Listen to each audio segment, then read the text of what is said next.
Aisha Muhammad passed through the storm to this camp when the worst flooding here in 30 years ravaged her home.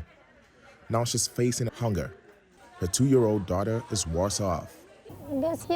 Honestly, we lost everything to the flooding. Even before then, we could not really afford food. Now, they say my daughter is malnourished. They have asked me to come back in 2 days for her treatment. They gave me drugs to use myself. The floods caused by a collapsed dam killed dozens of people and displaced more than 400,000 others.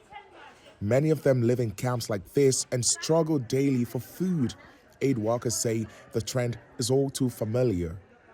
People are not able to go to farms and all that anymore. So having come here, we have seen cases, we have seen people that are also having a severe acute malnutrition with complication, which the management is actually to take them to the stabilization center.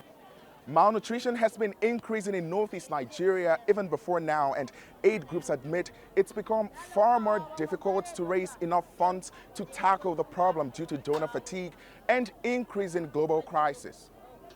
Nigeria has the world's second highest number of stunted children, and UNICEF says only 20% of them get treatment.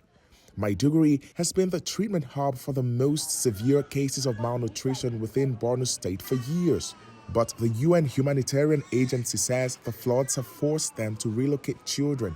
One of the affected facilities is run by the International Rescue Committee. We have 3 stabilization centers that we are running.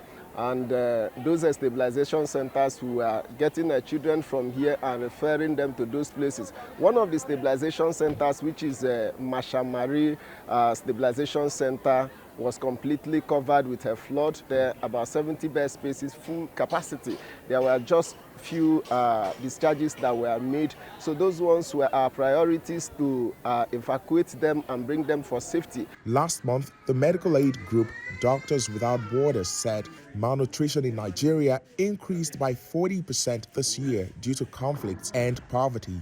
And with the recent floods, aid groups warn the situation could soon become catastrophic. Timothy Obiezu, TRT World, Maiduguri, Borno State, Nigeria.